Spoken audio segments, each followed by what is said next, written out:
Os Caras e Carol foi criado em 2015 e é formado por Carol, Diego, João, Leonardo e Rubício. E com um repertório autoral de muita personalidade e alguns covers de músicas consagradas, eles vêm conquistando o público. Se você ainda não os conhece, tenho certeza que depois dessa entrevista eles irão conquistar você também, agora no programa Turnê.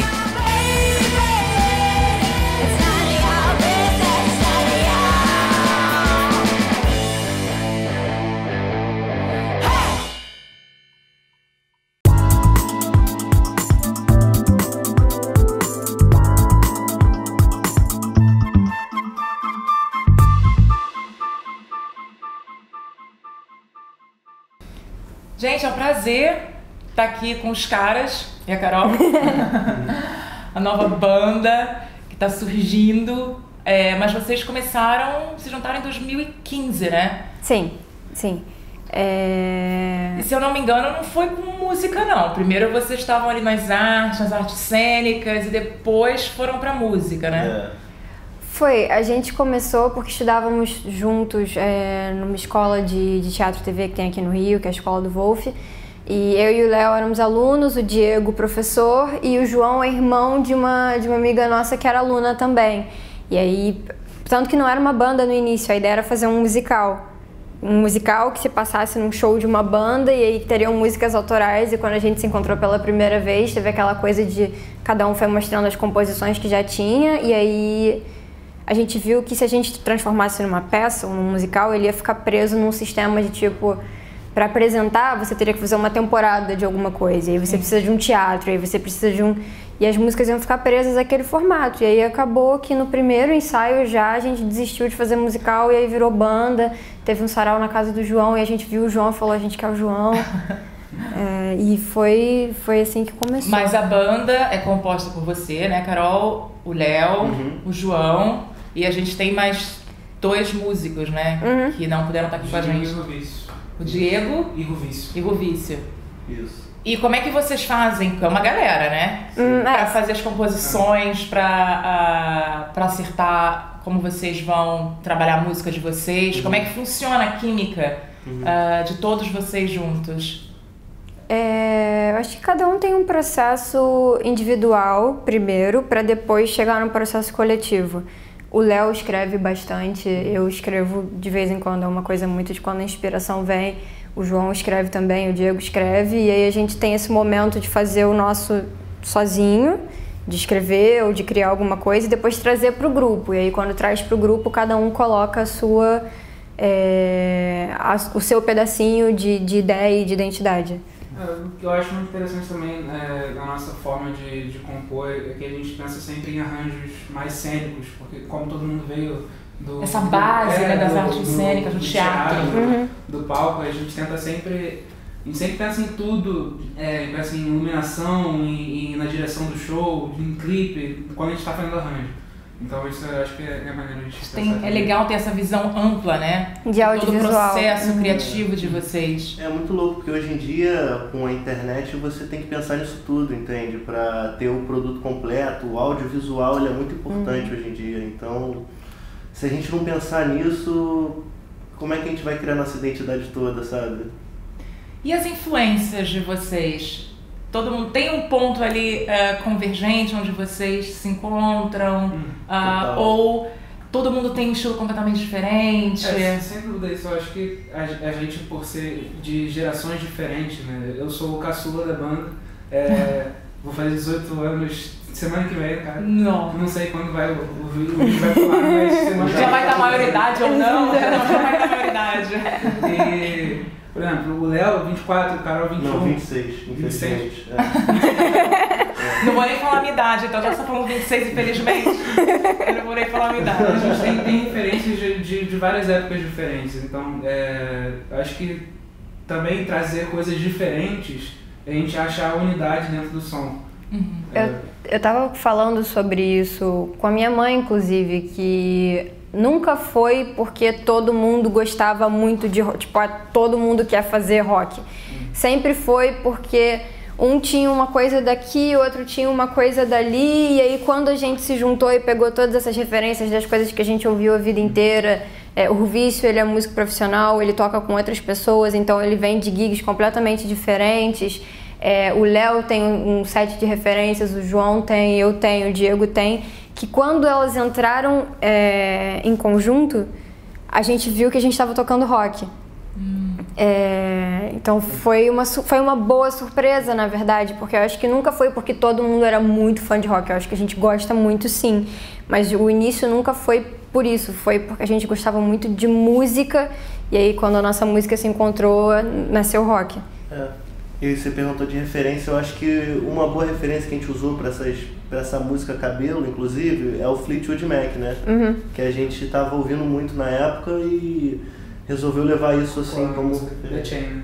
The Chain especificamente, e todo o Rumors é muito forte na composição de Cabelo. E Cabelo foi a música que vocês lançaram também nas plataformas, nas mídias sociais, que também deu aquela explodida, né?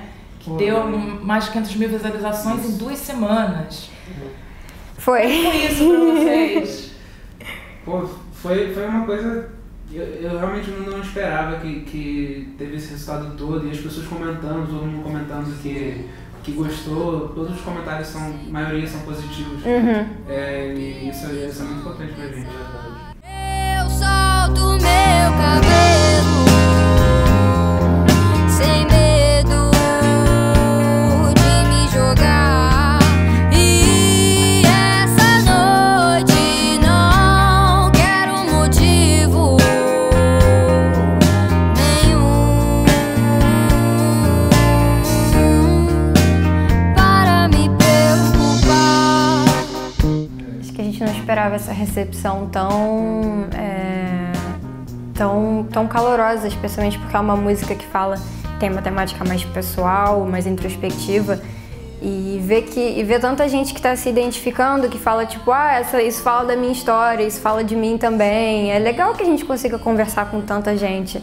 Então foi quando você vê os números, é óbvio que tipo tudo é número agora, né? Exatamente. Pra você tocar em algum lugar, pra você fazer um show, para as pessoas te darem atenção. Os seguidores, tudo é número. E aí quando a gente viu que esse número vinha acompanhado de pessoas se identificando e criando uma relação emocional com a música, então foi muito mais incrível ainda.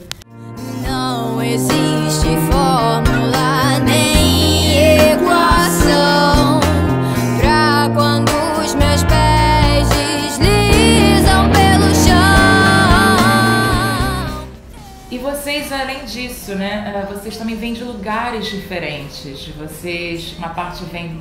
Acho que a maioria vem do Rio de Janeiro, mas da capital, e outras pessoas vêm do sul do estado, né? O Diego, ele é do Rio Grande do Sul, né? Do Rio Grande do Sul, não é nem do sul do Rio, é do sul do Brasil mesmo. Gaúcho. E o Ruvício mora em Belfort Roxo. Agora, os dois são do Anil. Gente, é Zona Oeste. Que a banda toda é do Anil. Eu sou de Anil, José? Tu conhece o Anil? Conheço, gente. Já conheci o Rio inteiro. Já fui em todos os lugares do Rio de Janeiro. Que beleza. Quando você estiver lá no Anil, a gente leva lá nas cachoeiras, você vai gostar. Que lindo. A gente se considera uma banda do Anil, da Zona Oeste, porque é lá que a gente chega pra ensaiar e pra se juntar e tudo mais, é na Zona Oeste. Então, somos de lá. E vocês abriram, inclusive, um show aqui no Rio de Janeiro, que foi super importante pra vocês, o Festival de Inverno do Rio. Festival, isso. Foi muito importante, nossa. A gente abriu o show do Paralamas, então isso pra gente foi... Nem sei dizer, pra mim, os caras eram... É aquele batismo de fogo que... Todos eles, os Paralamas, o Frejá, Nando Reis, e o Frejá, cara, ele deu uma ajuda incrível pra gente. Foi. Né? Ele, se você estiver assistindo o Frejá, brigadão. Valeu, Frejá! Ele falou da gente no programa, no RJTV, no dia do show. Ele falou da gente durante a transmissão ao vivo do show. Então, isso é uma coisa que a gente não estava esperando também, que alguém abraçasse tanto a nossa causa como o Frejá abraçou. E abrir o Festival de Inverno com 3 artistas desse tamanho tocando depois da gente, pisar no mesmo palco que eles, tão importante no rock. A gente inclusive aprendeu a tocar as primeiras músicas. Uma das primeiras músicas que eu aprendi foi Por Você, do Frejá. E pô, ter um cara falando do seu projeto ali é incrível, é imensurável. É aquele sentimento do... o reconhecimento de um ídolo, né? Pra gente, pelo menos pra mim, ele sempre foi um ídolo, um cara de maior referência, assim. E o cara, pô, é muito bom, muito bom. E os projetos de vocês? Além da música Cabelo, que estourou, né? Quais são os projetos? A gente tem algumas coisas de desenvolvimento agora. Eu acho que o momento que a gente está vivendo agora realmente é divulgar e falar de cabelo, e é o momento do lançamento. Mas já temos um EP em vista, que a gente está preparando e está entrando no processo de gravação agora. A gente tem algumas músicas que estão gravadas, Cabelo pelo menos estava gravada há mais de um ano. Em julho, né? A gente gravou em julho do ano passado, de 2017. Então, tem coisas que já estão prontas, tem coisas que a gente ainda vai fazer e tem coisas que a gente vai afinar, mas o que vem agora, o mais próximo, é o nosso EP. Exato. E tem uma data, a gente pode... Ai, se eu pudesse eu falava, mas eu não posso. A gente não vai conseguir tirar da Carol. E dos caras, a gente consegue. Da Carol a gente consegue, dos caras a gente consegue. Pra vocês saberem, vocês vão ter que acompanhar a gente nas redes sociais. Lá vai ter tudo certinho, até porque eu nem falei pra eles, Coenda. Mas a gente tá sempre atualizando lá nossas redes, então vai acompanhando a gente aí que... Muito importante, no Instagram, no Face. E vocês têm também o canal do YouTube de vocês. Sim, sim, YouTube. Tudo é Os Caras e Carol. O Facebook, se você for digitar o URL, Os Caras e Carol oficial. Mas todas as outras coisas são Os Caras e Carol, facinho de achar. Então é bem fácil de achar e, gente, muito sucesso. Obrigada. Amei, Carol, Léo, João. Prazer ter vocês aqui no programa Turnê. Espero encontrar vocês muito mais aí. Muito sucesso na caminhada de vocês. Obrigada. Obrigada, Joane. Gente, obrigada. Até o próximo programa Turnê.